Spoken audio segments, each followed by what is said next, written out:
I pulled into the driveway. After a 10-hour shift managing deliveries at the construction supply warehouse, my body ached. All I wanted was a hot shower and my bed. But there, lined up on the concrete, sat 7 black garbage bags stuffed with my clothes, my toolbox, my laptop bag, everything I owned, just sitting there in the September heat. The lock on the basement entrance had been changed. My mother stood in the main doorway, arms crossed. My father loomed behind her. She said 5 words that shattered my world. "Brittany needs the space now." I stared at them, waiting for the punchline. This had to be some kind of joke, a test, something. But my mother's face stayed cold and expressionless. My father wouldn't even meet my eyes. "What do you mean Brittany needs the space?" I finally managed to ask. My voice sounded strange, too calm for what was happening. "Your sister is pregnant," my mother said, like she was commenting on the weather. "She's separated from her husband. She needs a stable place to raise the baby. Family helps family, Chris." The irony of that statement hit me like a truck. Family helps family. I'd lived in that basement apartment for 3 years. But it hadn't always been an apartment. When I'd moved in, it was an unfinished basement with concrete floors, exposed pipes, and a single bare light bulb hanging from the ceiling. I'd spent $18,000 of my own money transforming it. I'd installed laminate flooring that looked like real hardwood. I'd framed and drywalled 2 rooms. I'd put in a full bathroom with a tiled shower. I'd built a kitchenette with a sink, mini fridge, and a 2-burner stove. I'd run new electrical lines and installed proper lighting. I'd done every bit of work myself, spending 6 months of weekends and evenings turning that dungeon into a legitimate living space. And I'd paid them $500 a month in rent the entire time. "I paid for all of this," I said, gesturing toward the basement door. "I have receipts for every single thing. The flooring alone cost $4,000. The bathroom fixtures were $3,000. The drywall, the lumber, the electrical supplies. I did all the labor myself. It's our house." My father finally spoke up. His voice was gruff, dismissive. "Our property. You are just renting space. You don't own anything here." "I never signed a lease," I said, my anger rising now. "Because you're my parents. I trusted you." "Exactly," my mother cut in. "No lease. Which means month to month. Which means we can ask you to leave whenever we want. And we're asking. Brittany needs this space more than you do." I felt like I was talking to strangers. These weren't the people who raised me. Or maybe they were. And I'd just been too blind to see it clearly until now. "She has a husband," I said. "What about him?" "They're separated," my mother repeated, slower this time. Like I was stupid. "He's not in the picture. She needs her family." "I'm her family too," I shot back. "I'm your son. Doesn't that count for anything?" "You're 32 years old," my father said, and there was something ugly in his tone. Something that had probably always been there, just under the surface. "You should have your own place by now anyway. We've been more than generous letting you stay here." Generous. The word made my blood boil. I'd paid them $600 a month for 3 years. That was $18,000, which exactly matched what I'd spent on materials. I'd essentially paid for the renovation twice, and they called it generous. "How long do I have?" I asked. 2 hours, my mother said. "Brittany's coming tonight. She needs to settle in." 2 hours. 36 months of living there. And I got 2 hours to pack up my entire life. I started grabbing the garbage bags, throwing them in the bed of my Ford F-150. The truck was 12 years old and had 180,000 miles on it, but it ran well. I'd maintained it myself. I grabbed what I could carry from the basement, making 3 trips while my parents watched from the doorway like security guards. On my last trip inside, I remembered my emergency fund. $3,000 in cash, tucked in an envelope inside a book on my shelf. I'd been saving for a down payment on my own place, adding $100 or $200 whenever I could. It was hidden, secure. Or so I'd thought. The book was there. The envelope was there. The money was gone. I walked back upstairs, envelope in hand. Where's my money? My mother's face did something strange. A flicker of guilt, quickly replaced by defensiveness. What money? $3,000. It was in my room. In this envelope. Where is it? Oh, that, she said, waving her hand dismissively. I found that last week when I was cleaning. I gave it to Brittany. She needs it for baby expenses. Diapers and cribs and things. You know how expensive babies are. The world tilted. She'd stolen from me. My own mother had gone through my belongings, found my savings, and just taken it. And she didn't even have the decency to look ashamed. That wasn't yours to take, I said, my voice shaking now. That was my money. I need that money. I'm about to be homeless because of you. Don't be dramatic, my father said. You'll figure it out. You always do. You're resourceful. I'm calling the police, I said, pulling out my phone. This is theft. Go ahead, my father said, stepping closer. He was bigger than me, and he was using his size to intimidate. It was working. Call them, and I'll tell them you're trespassing and refusing to leave my property. I'll have you arrested. Is that what you want? I looked between them. My mother, who'd given birth to me. My father, who'd taught me to ride a bike.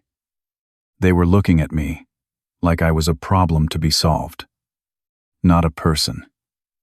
Not their son. I had no legal standing. No lease. No proof of tenancy beyond bank statements showing rent payments. And now, no savings to hire a lawyer, even if I wanted to fight. This isn't over, I said. But the words sounded hollow, even to me. I loaded the last of my things and got in my truck.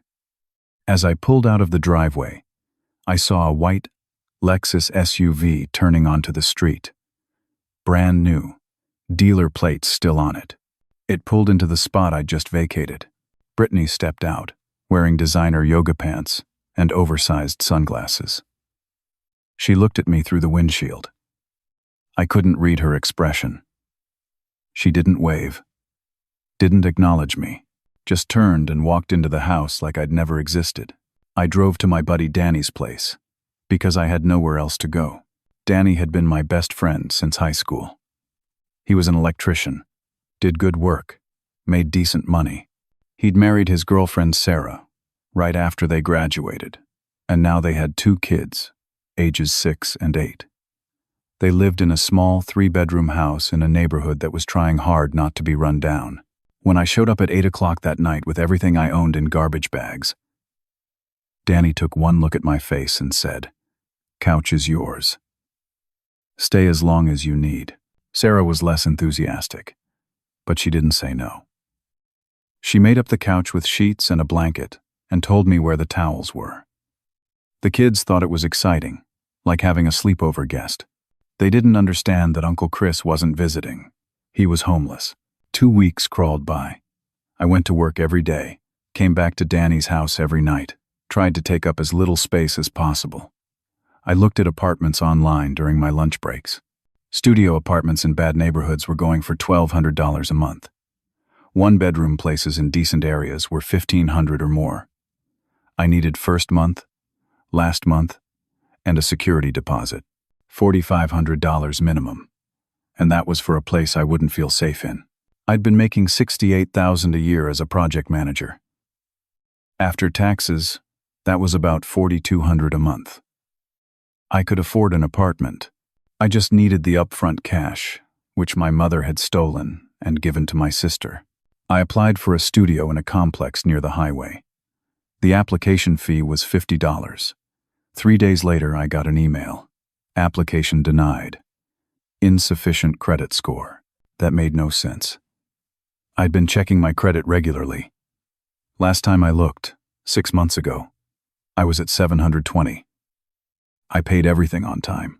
I had one credit card that I used for gas and paid off monthly. I had a car loan that was almost finished. My credit was solid. I pulled up Credit Karma on my phone. The number that appeared made my stomach drop. 510. I clicked through to the details. 4 credit cards I'd never opened. 2 personal loans I'd never taken out. $37,000 in debt that wasn't mine. Capital One, Chase, Discover, Wells Fargo. All opened in the last 8 months. All with my social security number.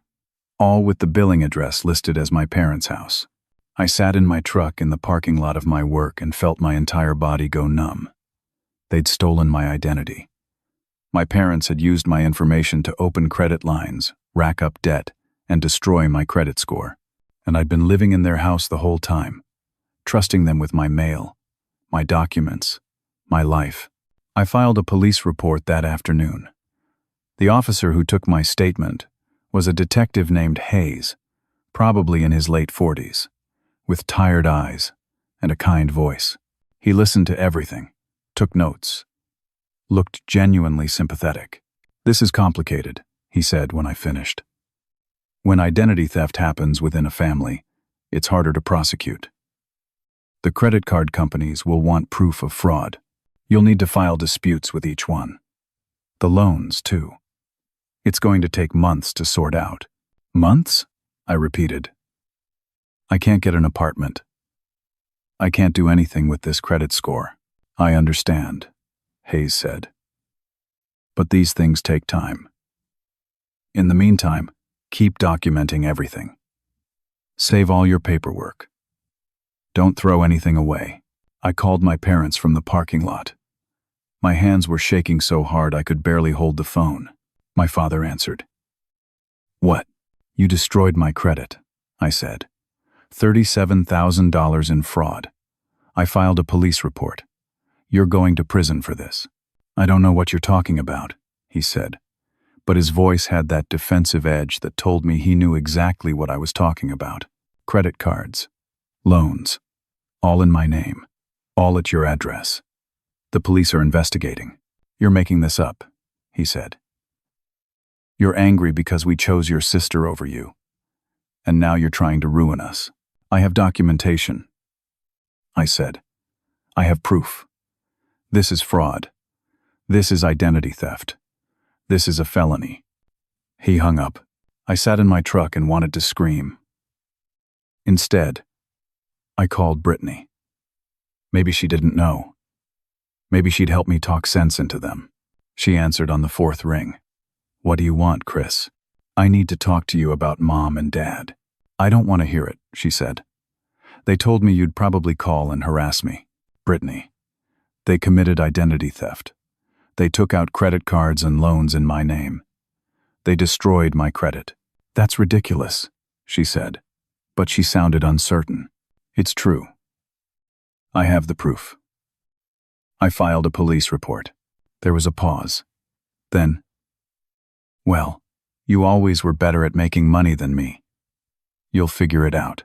The casual cruelty of that statement took my breath away. "Are you serious right now?" "Look," she said, and her voice changed, got harder. "Mom and Dad said you abandoned the family, that you're trying to ruin my fresh start because you're jealous. I'm pregnant. Chris, I'm trying to build a life for my baby. I don't have time for your drama." "My drama?" "They evicted me from the apartment I renovated. They stole my savings. They destroyed my credit." "That's your version," she said. "I'm choosing to believe Mom and Dad." "Brittany." She hung up. I sat there for a long time, staring at my phone. Then I pulled up the credit card statements online. I started reading through the charges. Home Depot, Lowe's, Benjamin Moore Paint. The dates matched up with the last 8 months, right around when I'd finished the basement renovation. They'd used my credit to buy materials for other projects around the house. New kitchen appliances, a new water heater, landscaping supplies. They'd used my identity to fund home improvements that benefited them. And they'd done it while I lived there, paying them rent, trusting them. The personal loans were even worse. One for $15,000 from Lending Club, another for $12,000 from Marcus by Goldman Sachs, both listed as home renovation loans. Both deposited into my father's bank account, based on the account numbers I could see. They'd stolen $27,000 directly. The credit cards added another $10,000 in purchases, $37,000 total, and my credit was ruined. I drove back to Danny's house that night and told him everything. He sat and listened, and when I was done, he said, "You need a lawyer, man. I can't afford a lawyer. Then you need to find one who will work on contingency, or pro bono. Something. You can't let them get away with this." Sarah appeared in the doorway. "Chris, I'm sorry about what you're going through. I really am. But we need to talk about how long you're staying here." My heart sank. "I'm looking for apartments. I just need time to." "The kids are getting confused," she said. "They don't understand why you're here. And honestly, it's cramped. We don't have the space." "I understand," I said, even though I wanted to argue that their kids' slight confusion was less important than me being homeless. "End of the month," she said. "I need you to have a plan by then."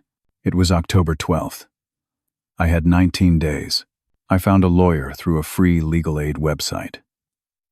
His name was Gregory Thompson, and his office was in a strip mall, between a nail salon and a Chinese takeout place. The consultation cost $300, which I paid with my credit card because I didn't have cash. Thompson was in his mid-50s, wearing a suit that had seen better days, but his eyes were sharp, and he listened carefully as I laid out everything: the eviction, the stolen savings, the identity theft, the credit cards and loans, all of it. When I finished, he leaned back in his chair and steepled his fingers. "Here's the situation," he said. "You have no lease, no written agreement of any kind. That makes the eviction legal, unfortunately. In California, month to month, tenants can be asked to leave with 30 days' notice. Your parents didn't even give you that, but proving damages would be difficult." "What about the renovation costs?" I asked. "I spent $18,000 on materials. I did all the labor myself." "That's your strongest case," he said. "You could file in small claims court. California's limit is $10,000.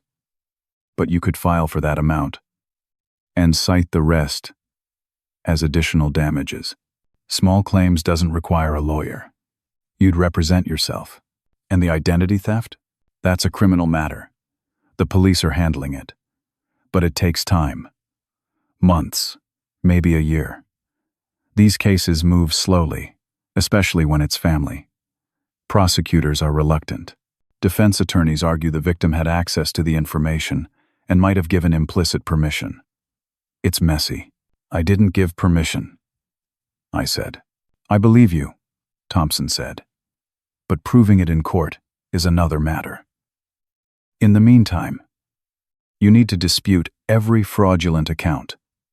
Contact the credit bureaus. File reports with the Federal Trade Commission. It's a lot of paperwork. What about the money my mother took? The $3,000? Also small claims, potentially. But you'd need to prove it was yours, and that she took it without permission. Do you have any documentation? Photos of the cash? A list of serial numbers? No, I said. It was cash I'd saved over time. I kept it in an envelope. Then it's her word against yours, he said. And in family court, these things get complicated. I left his office feeling worse than when I'd arrived. He'd taken my $300 to tell me I was screwed. I went to work the next morning and tried to focus. I was a project manager for a construction supply company, coordinating deliveries and managing vendor relationships. It was a good job, and I was good at it, but my mind kept drifting. How was I supposed to concentrate on shipping schedules when my entire life was falling apart? At 11:30, my boss, Mr. Henderson, called me into his office. He was 58, had been with the company for 30 years, and generally liked me. but his face was serious when I sat down. "Chris, we need to talk about something," he said. "Okay," I said, suddenly nervous. HR ran background checks on all management-level employees.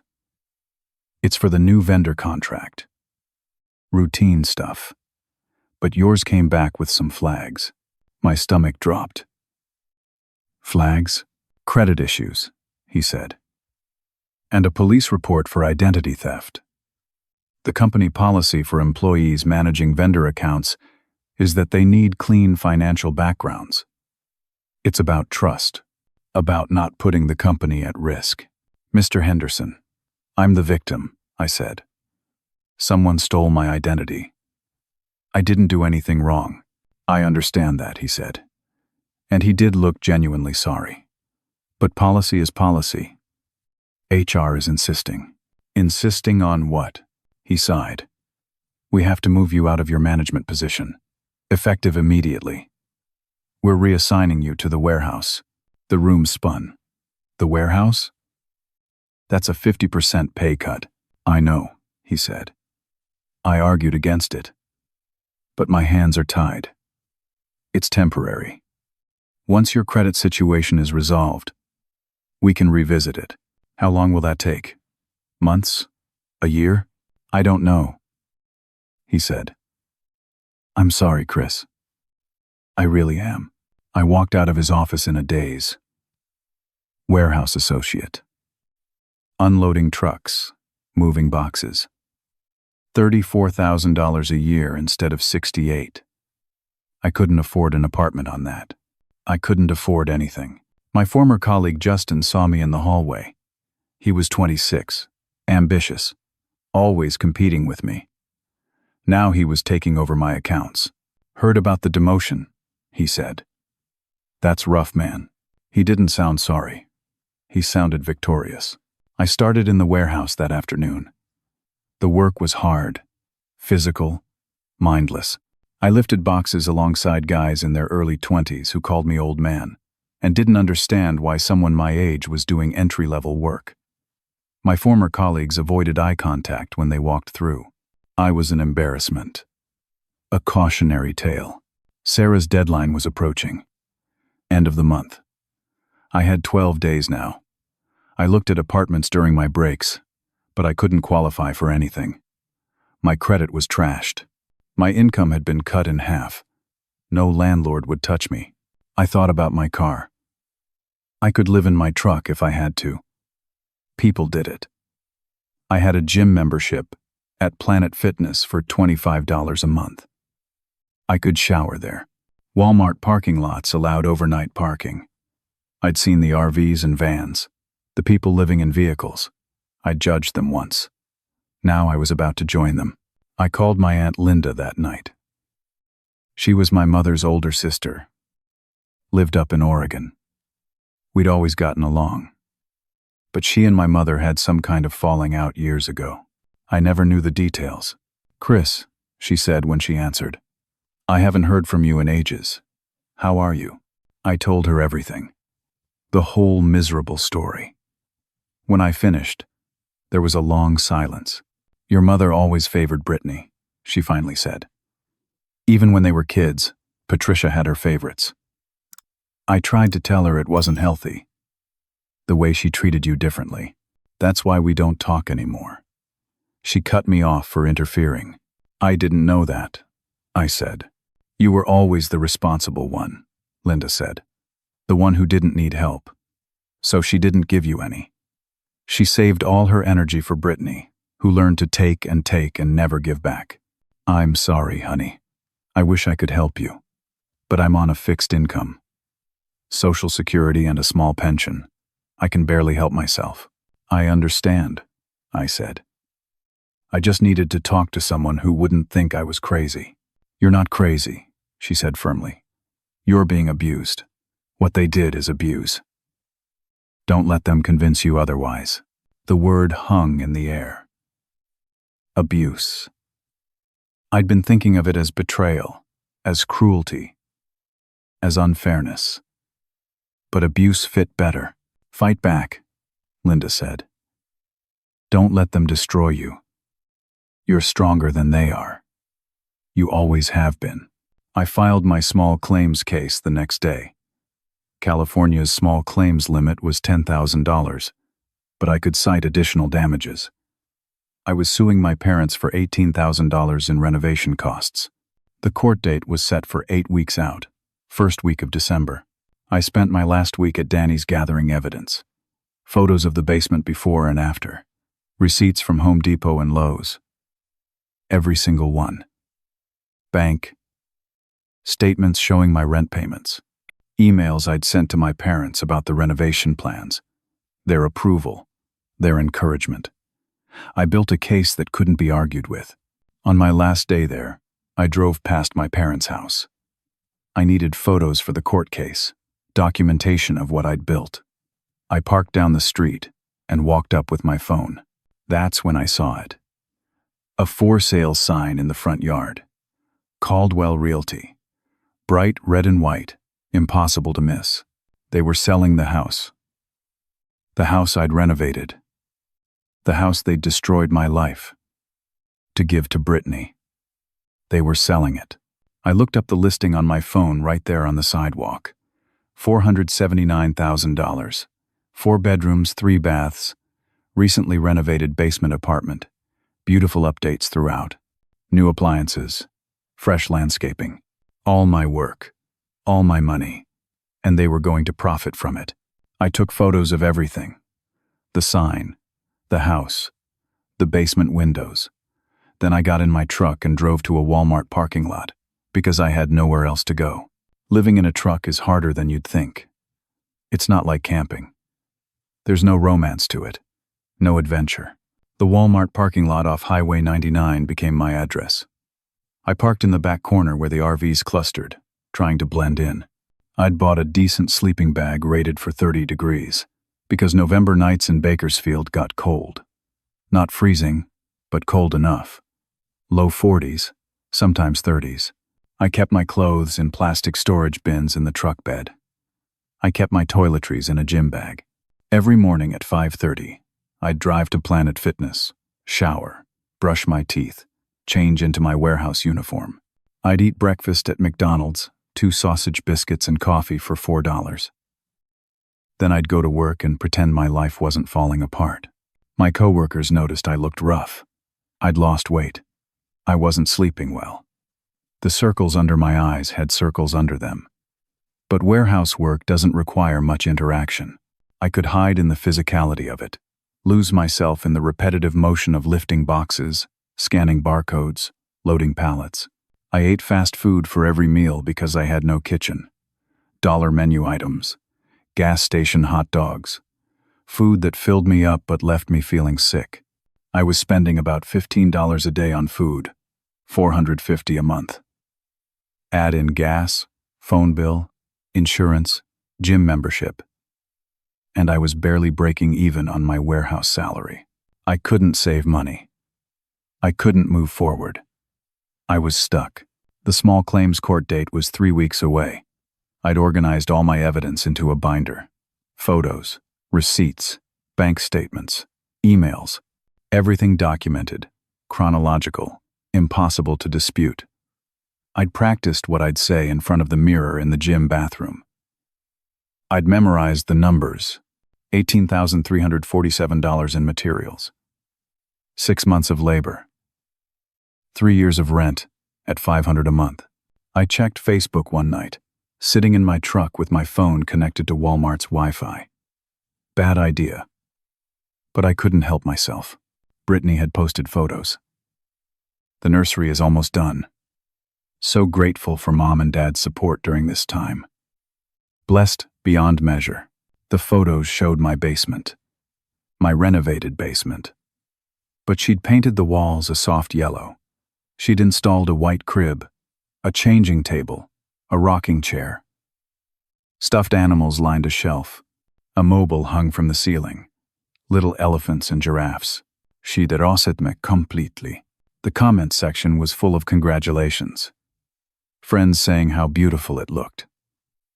Family members I hadn't seen in years praising my parents for being such wonderful grandparents. Brittany's old high school friends talking about baby showers and registry links. Not one person knew the truth. I was scrolling through the comments, torturing myself, when a LinkedIn message notification popped up. Someone named M. Torres wanted to connect. I almost ignored it. But the message preview said, "I have information about Jake that you need to know." Jake, Brittany's boyfriend. The one living in my apartment with her. I accepted the request and opened the message. "My name is Maria Torres. Jake is my ex-boyfriend. If you're connected to him, you need to know he's dangerous. Can we meet?" I messaged back immediately. When and where? We agreed on a Starbucks the next morning. I showed up 15 minutes early, got a black coffee I couldn't afford, and waited. Maria Torres walked in at exactly 9 o'clock. She was 27, maybe, with dark hair pulled back in a ponytail. She wore business casual clothes and carried a leather folder. She looked like someone who had her life together. We sat down at a corner table. She didn't waste time with pleasantries. "How do you know Jake?" she asked. "He's dating my sister," I said. "Living with her and my parents." Her face went tight. "Then you need to get her away from him. Now." She opened the folder and spread documents across the table. Court papers, police reports, photographs. "Jake's real name is Jacob Brennan," she said. "He's 33 years old, not 30. He has outstanding warrants in Arizona for fraud and theft. He's done this to at least 4 women that I know of." "Done what?" I asked, even though I was starting to understand. "He targets vulnerable women," Maria said. "Women going through divorces, breakups, financial trouble. He's charming. He moves in fast. He gains their trust, their family's trust. Then he drains them of everything they have and disappears." She showed me a photo. Jake with a different woman, his arm around her, both smiling. "This is Jessica. He took her for $12,000, opened credit cards in her name, stole her jewelry. When she figured it out, he'd already moved on." Another photo. "This is Amanda. He convinced her to put her house in his name for tax purposes. Then he sold it without telling her and kept the money. $70,000. Why isn't he in prison?" I asked. "He's good at covering his tracks," Maria said. "He moves across state lines, uses different names. By the time the women realize what's happened and file reports, he's gone. The warrants in Arizona are from 3 years ago. He's been operating in California since then." "How do you know all this?" "Because I was victim number 2, Maria said quietly. "He took $12,000 from me. Money I'd saved for my daughter's college fund. When I realized what he'd done, I started tracking him, warning his new victims, trying to stop him." "Why are you helping me?" I asked. "Because I know what it's like to have your family choose him over you," she said. "My sister didn't believe me when I tried to warn her he'd been dating us at the same time. She called me jealous, said I was lying.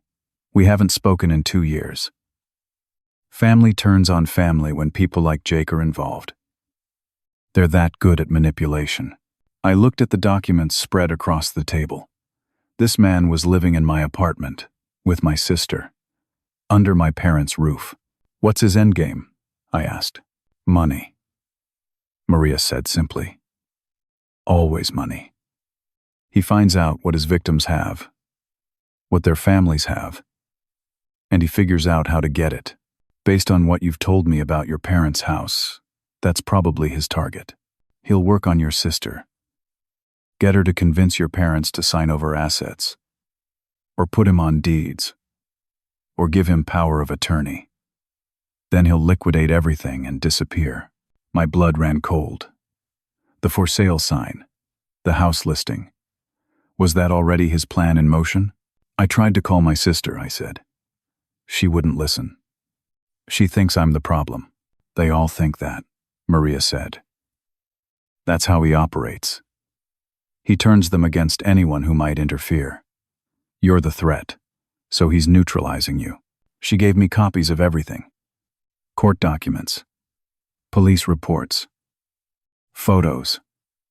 Names and contact information for the other women he'd scammed. Use this however you need to, she said. But be careful. Jake's charming, but he's also dangerous when cornered. Don't confront him alone. I thanked her and left with the folder. I sat in my truck in the Starbucks parking lot and called my sister. It went to voicemail. Brittany, it's Chris. Jake is a con artist. His real name is Jacob Brennan. He has warrants in Arizona. He's done this to other women. Please, call me back. I have proof. She didn't call back. I tried my parents. My mother answered. What do you want? Mom. Jake isn't who he says he is. His real name is Jacob Brennan. He's a fraud. He's going to steal from you. You're pathetic, she said. You're making up lies about your sister's boyfriend because you're jealous and bitter. Don't call here again. She hung up. I was still sitting there, trying to figure out my next move, when my phone rang. Unknown number. Is this Chris? A woman's voice, official sounding. Yes, this is Officer Janet Miller with Bakersfield Police Department. I'm calling about a restraining order that's been filed against you. The world tilted. A what? A restraining order. Filed by Brittany Anderson. She claims you've been harassing her, threatening her, and her unborn child. There's a hearing scheduled for next Tuesday at 9 a.m. You need to appear in court. That's not true, I said. I haven't threatened anyone. You'll have the opportunity to respond at the hearing, Officer Miller said. In the meantime, you're to have no contact with Miss Anderson. Do you understand? I understand, I said numbly. She gave me the courtroom information and hung up. I sat there in disbelief. Jake had done this. He'd convinced Brittany I was dangerous, convinced her to file a restraining order against me. It was a preemptive strike. If the restraining order went through, I couldn't go near my parents' house. I couldn't testify properly in small claims court. I'd look like the bad guy, the threatening brother, the family reject, and he'd done it 3 days before my small claims court date. Detective Hayes called me that afternoon. Chris, we need to talk about the restraining order. It's fake, I said immediately. I never threatened her. I believe you, he said. But there's a statement from a witness. Jake. He claims he saw you drunk outside their house last week. Yelling threats. That never happened, I said. I haven't been to that house in weeks. I have no reason to lie. I know, Hayes said. But you need to take this seriously. If that restraining order goes through, it's going to complicate everything. Your identity theft case. Your small claims case. Everything. What do I do? Get evidence, he said. If you were somewhere else when this alleged incident happened, prove it. Time cards from work, gas station receipts, anything that shows you weren't there. I spent that night going through my records. The alleged incident was on a Tuesday night at 8 p.m. I'd been at work until 7:30, then gone to Planet Fitness until 9. I had time cards. I had a gas station receipt from near the gym at 8:15. I had proof. But would it be enough?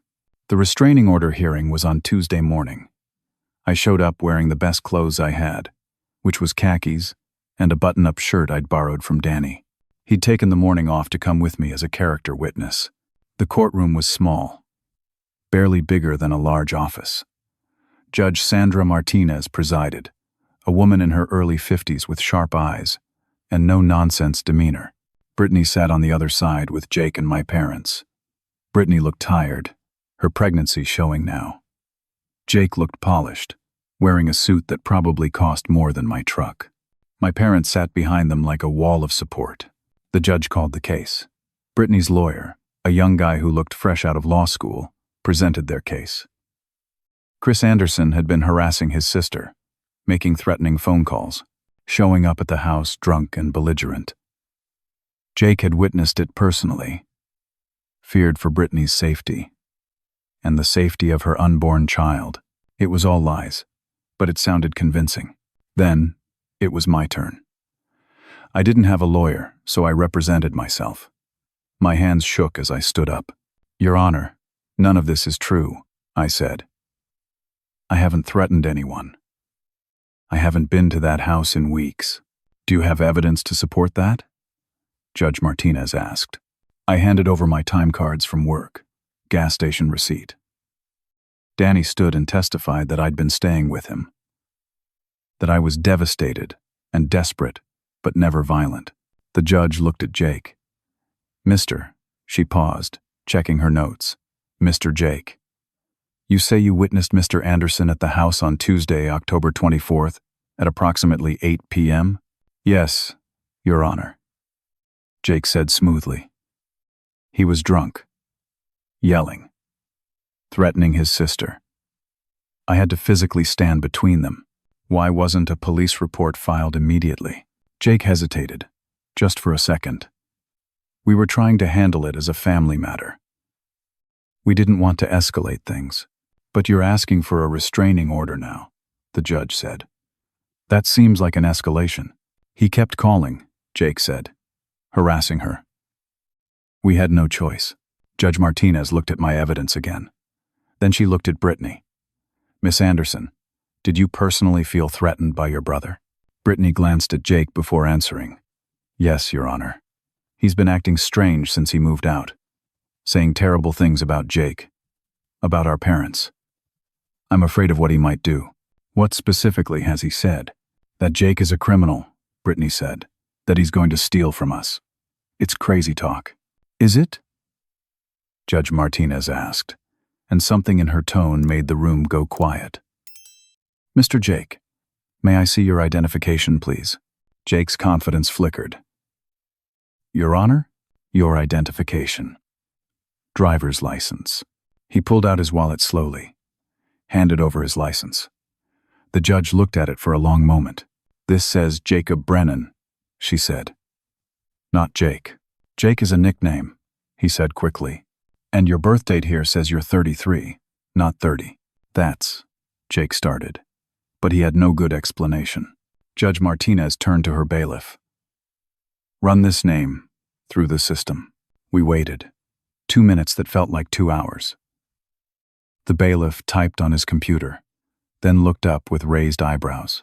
Your Honor, there are outstanding warrants for Jacob Brennan out of Arizona. Fraud and theft. The courtroom went silent. Brittany turned to Jake, eyes wide. What? My parents looked confused, then angry. Jake's face went hard. Judge Martinez looked at me. Mr. Anderson, did you know about these warrants? Yes, Your Honor, I said. I tried to tell my family. They wouldn't listen. She denied the restraining order immediately. Insufficient evidence, false statements, and she warned Brittany and Jake about filing frivolous cases. Mr. Brennan, she said, there's a warrant for your arrest. Bailiff. Everything happened fast after that. The bailiff approached Jake. Jake stood up like he was going to run, then thought better of it. They put handcuffs on him right there in the courtroom. Brittany was crying. This isn't happening. This can't be happening. My parents sat frozen, faces pale. I walked out of the courtroom behind Danny, feeling like I'd just survived something but wasn't sure what. We were in the parking lot when I heard running footsteps. Brittany caught up to me, mascara running down her face. Is it true? She asked. Everything you said about him? I pulled out Maria's folder from my truck, showed her the documents, the police reports, the other women's names. She read through them, hands shaking. Oh my God. Oh my God. I tried to tell you, I said, and I didn't mean it to sound harsh, but it came out that way. I know, she whispered. I'm sorry. I'm so sorry. My parents appeared then, walking toward us. My mother looked like she'd aged 10 years in 10 minutes. Chris, she started, but I held up my hand. Don't, I said. Just don't. We didn't know, my father said. You didn't want to know, I corrected. You wanted to believe I was the problem. You wanted to believe I was bitter and jealous. It was easier than admitting you were wrong. We stood there in the parking lot, everything ugly and exposed between us. Detective Hayes called me that afternoon. I heard about the arrest. Hell of a morning. Yeah, I said. Listen, there's something else you need to know. We've been building a case against your parents for the identity theft. We have enough to press charges. But that's your decision. Do you want us to prosecute? I thought about it. Press charges meant they'd have criminal records. It meant court, lawyers, maybe jail time. It meant burning whatever was left of our family to the ground. Can I think about it? I asked. You can, Hayes said. But Chris, there's something else. When we arrested Jake, we searched your parents' house. We found documents, power of attorney paperwork. Your parents were about to sign over legal control of their finances to Brittany. Tomorrow. What? The papers were forged, Hayes said. Jake drew them up. The notary signatures are fake. They were going to sign. He was going to take control of the house sale, and then he was going to disappear. You stopped it. If this had gone through, your parents would have lost everything. I sat in my truck and processed that. I'd saved them. The people who destroyed my life. I'd just saved them from total ruin. And I still had small claims court in 3 days. I didn't sleep the night before small claims court. I sat in my truck in the Walmart parking lot, going over my evidence again and again. Receipts, photos, bank statements, everything organized in a binder with labeled tabs. I'd prepared like my life depended on it, because in a way, it did. The court date was December 2nd, a Thursday morning. I put on the same khakis and borrowed shirt I'd worn to the restraining order hearing. I got to the courthouse 45 minutes early and sat in my truck, watching people walk in and out. At 8:30, I saw my parents' car pull into the lot. All three of them got out. My mother, my father, and Brittany. She was 8 months pregnant now, moving slowly. They didn't see me as they walked inside. I waited until 8:55, then followed. The small claims courtroom was different from where the restraining order hearing had been. Smaller, more informal. Folding chairs instead of benches. A long table where the judge would sit. This was where people came to resolve disputes over security deposits and car accidents and unpaid loans. Where families fell apart over money. My parents sat on one side. I sat on the other. Brittany sat with them, hands folded over her belly. Judge Harold Chen called the case at 9:15. Chen was in his 60s, looked tired, like he'd been hearing these cases for too long. I presented first, laid out my case methodically. I lived in my parents' apartment, for 3 years. The apartment didn't exist when I moved in. I renovated it myself, spending $18,347 on materials. I paid them $500 a month in rent for 36 months, totaling $18,000. I did 6 months of labor myself. Then they evicted me with 2 hours' notice to make room for my sister. I was seeking compensation for my renovation costs. I showed the receipts. Every Home Depot and Lowe's purchase, dated and organized. Photos of the basement before, during, and after renovation. Bank statements showing rent payments. Emails where my parents had encouraged the project, told me to make it my own. Said they were grateful for the improvements. My evidence was airtight. My father tried to argue. Said I was a month-to-month tenant with no lease. Said the improvements benefited the property, not just me. Said I'd lived there cheaply and should be grateful. Judge Chen cut him off. Did your son pay for these materials himself? Yes. But did he do the labor himself? Yes. But the property, did you evict him with proper notice? My father went quiet. Judge Chen looked at my mother. Ma'am, is it true you took $3,000 in cash from your son's room and gave it to your daughter? My mother looked down. I thought he wouldn't mind. Family helps family. That's theft, Judge Chen said flatly. That's literally the definition of theft. He asked my parents if they disputed any of my documentation. They couldn't. It was all there, black and white, undeniable. Judge Chen ruled in my favor. $21,000. $18,000 for renovation costs, $3,000 for the stolen cash. Payment due within 90 days or wages would be garnished. He also ordered my parents to cooperate fully with the identity theft investigation, warning them that criminal charges were likely. Then he did something I didn't expect. He looked at all of us and said, "This is a family court matter. But it's also a tragedy.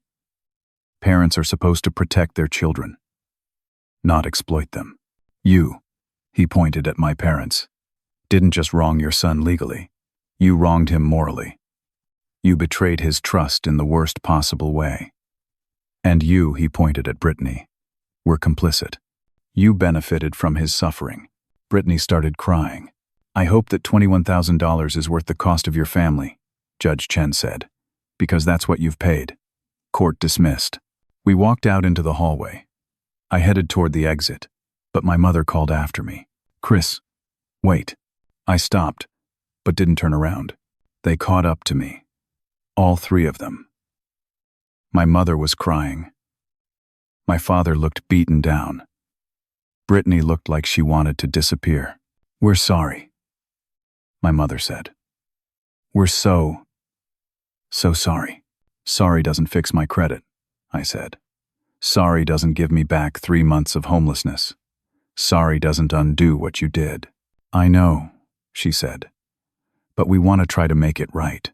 "How?" I asked. "How do you make this right?" My father spoke up. "We'll pay you.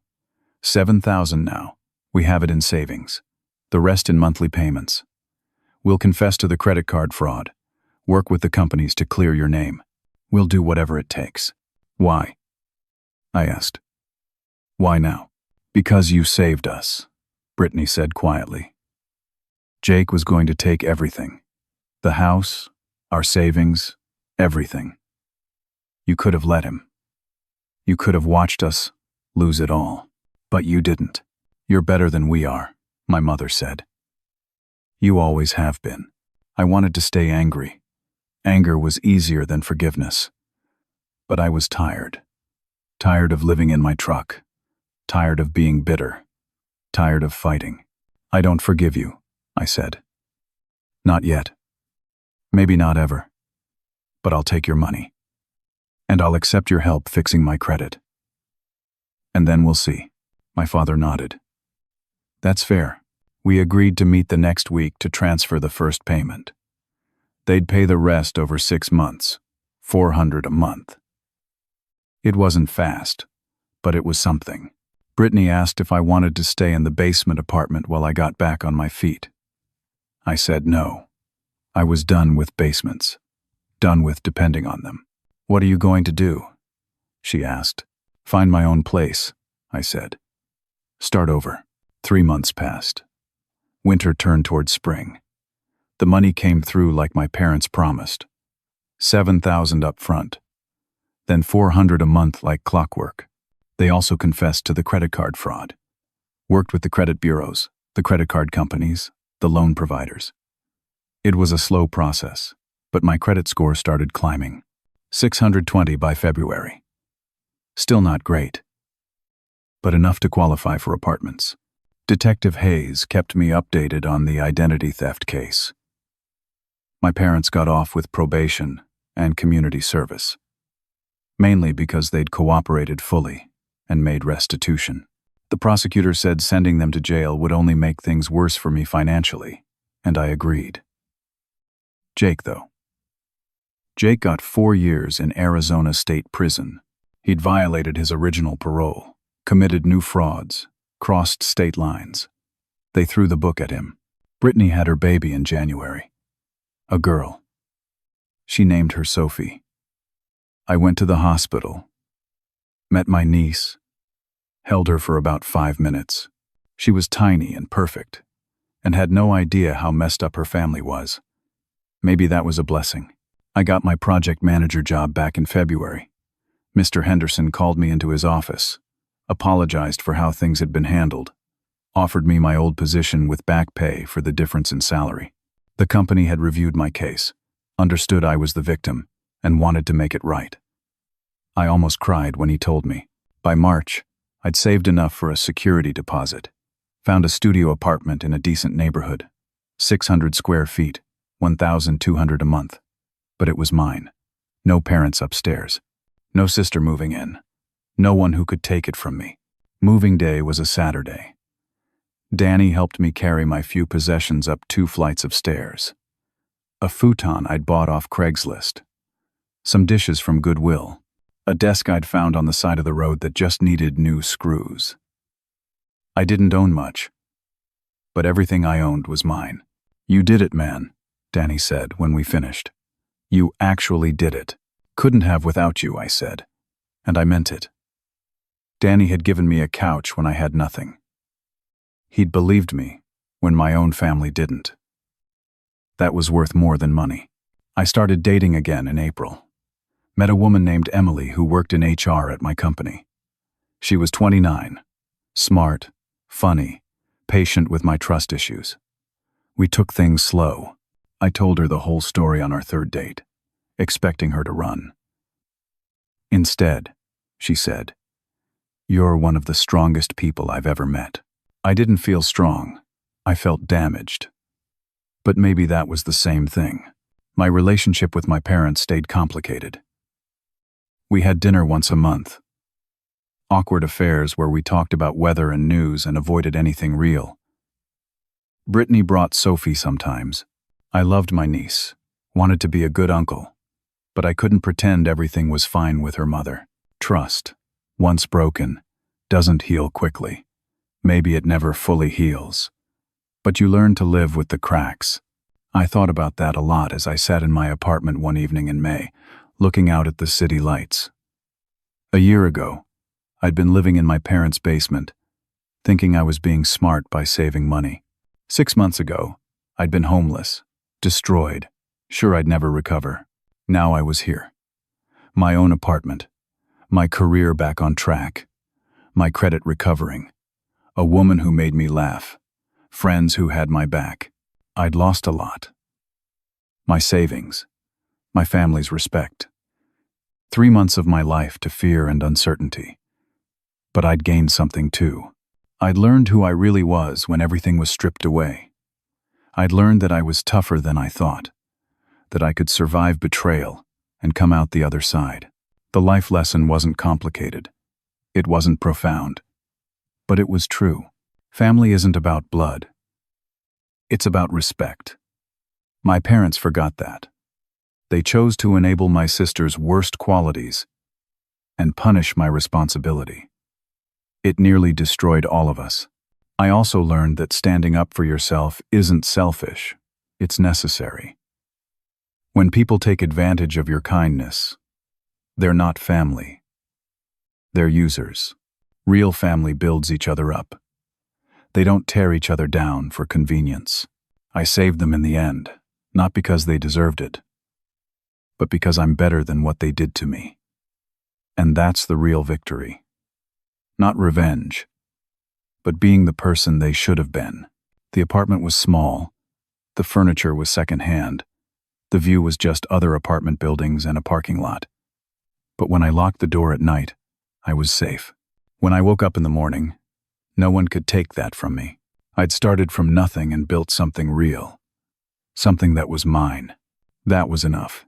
I want to ask you something.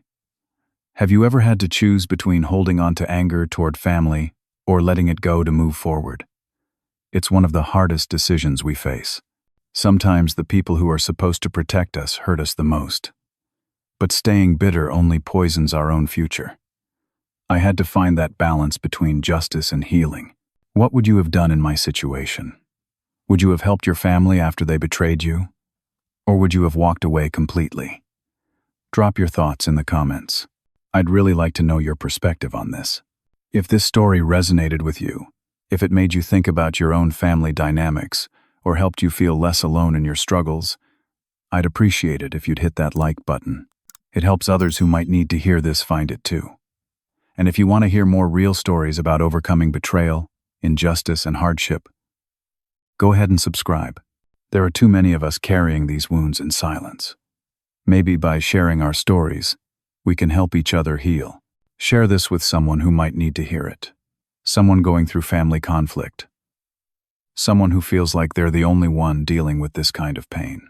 You never know who needs to be reminded that survival is possible, that starting over is possible, that being better than your circumstances is possible. Thank you for listening to my story. Thank you for being here. I hope whatever you're facing, you find your own path through it. I hope you find people who truly have your back. And I hope you remember that your worth isn't determined by how your family treats you. It's determined by how you treat yourself and others, especially when it would be easier not to. Take care of yourselves out there. You're stronger than you think.